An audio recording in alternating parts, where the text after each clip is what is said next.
आप सबको जय मसीह की।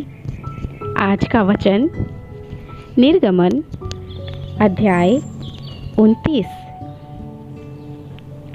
उन्हें पवित्र करने को जो काम तुझे उनके साथ करना है कि वे मेरे लिए याजक का काम करें, वह यह है: एक निर्दोष बछड़ा और 2 निर्दोष मेढ़े लेना, और अख़मीरी रोटी और तेल से सने हुए मैदे की अख़मीरी रोटी, फुलके और तेल से चुपड़ी हुई अख़मीरी पापड़ियाँ भी लेना। ये सब गेहूं के मैदे के बनवाना। इनको एक कटोरी में रखकर उस कटोरी को उस बछड़े और उन तीनों मेढ़ों समेत समीप ले आना।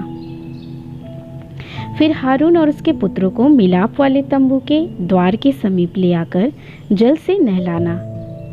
तब उन वस्त्रों को लेकर हारून को अंगरखा और एपोद का बागा पहनाना, और एपोद और चपरास बांधना, और एपोद का काढ़ा हुआ पट्टा भी बांधना, और उसके सिर पर पगड़ी को रखना, और पगड़ी पर पवित्र मुकुट को रखना। तब अभिषेक का तेल ले उसके सिर पर डालकर उसका अभिषेक करना। फिर उसके पुत्रों को समीप ले आकर उनको अंगरखे पहनाना, और उनके अर्थात हारून और उसके पुत्रों की कमर बांधना, और उनके सिर पर टोपियां रखना, जिससे याजक के पद पर सदा उनका हक रहे। इस प्रकार हारून और उसके पुत्रों का संस्कार करना। तब बछड़े को मिलाप वाले तंबू के सामने समीप ले आना। हारून और उसके पुत्र बछड़े के सिर पर अपने अपने हाथ रखे। तब उस बछड़े को यहोवा के सम्मुख मिलाप वाले तंबू के द्वार पर बलि करना, और बछड़े के लहू में से कुछ लेकर अपनी उंगली से वेदी के सींगों पर लगाना, और शेष सब लहू को वेदी के पाए पर उंडेल देना।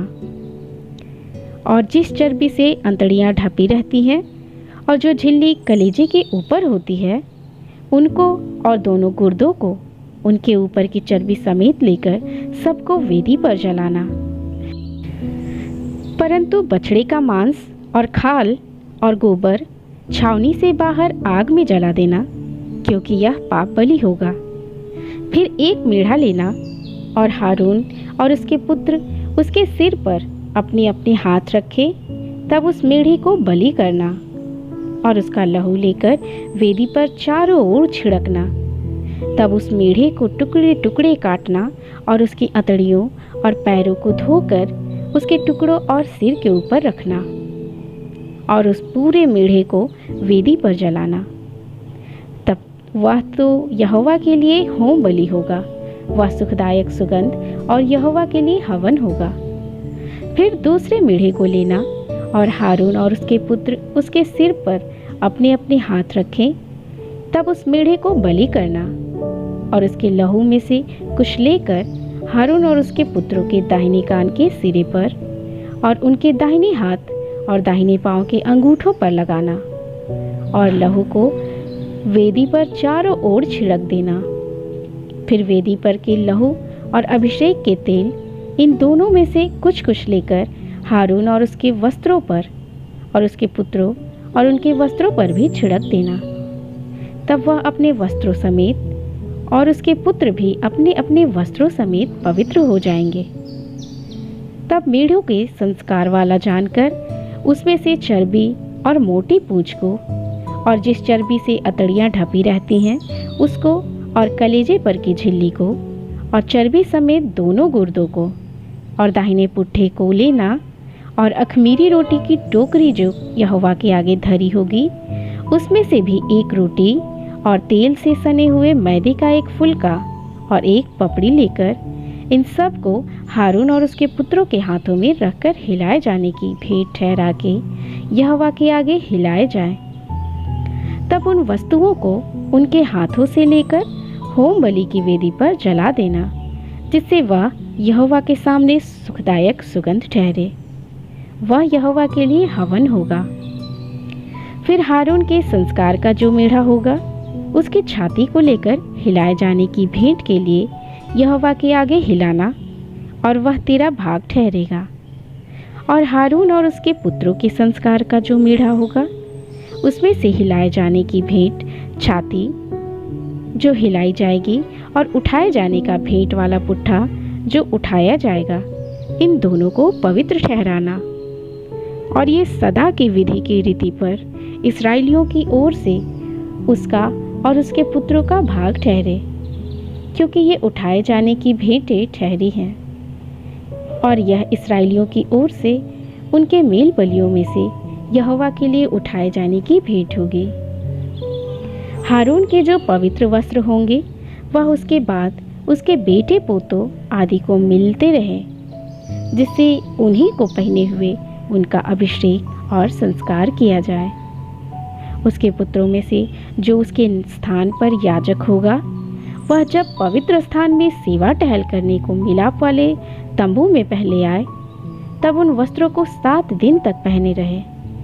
फिर याजक के संस्कार का जो मेढ़ा होगा, उसे लेकर उसका मांस किसी पवित्र स्थान में पकाना।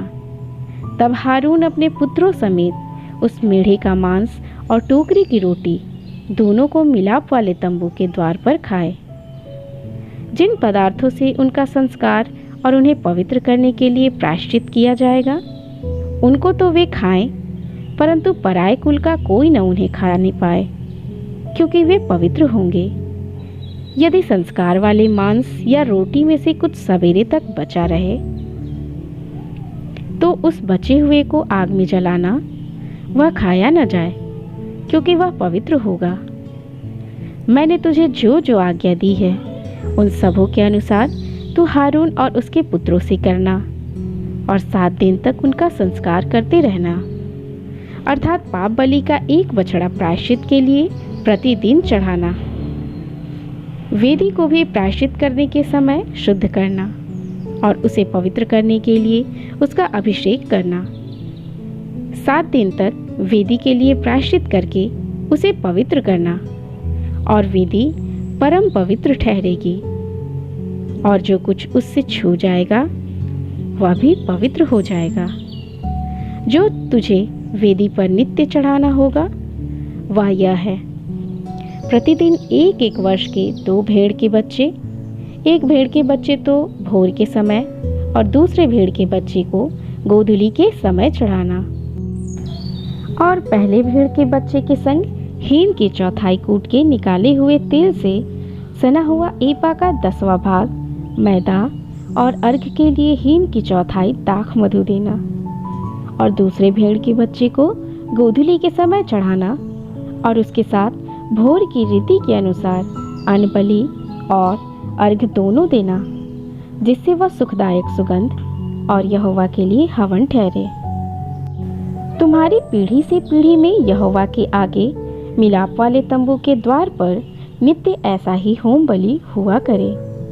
यह वह स्थान है जिसमें मैं तुम लोगों से इसलिए मिला करूँगा कि तुझसे बातें करूँ। मैं इस्राएलियों से वही मिला करूँगा, और वह तंबू मेरे तेज से पवित्र किया जाएगा। और मैं मिलाप वाले तंबू और वेदी को पवित्र करूँगा, और हारून और उसके पुत्रों को भी पवित्र करूँगा, कि वे मेरे लिए याजक का काम करें, और उनका परमेश्वर ठहरूँगा।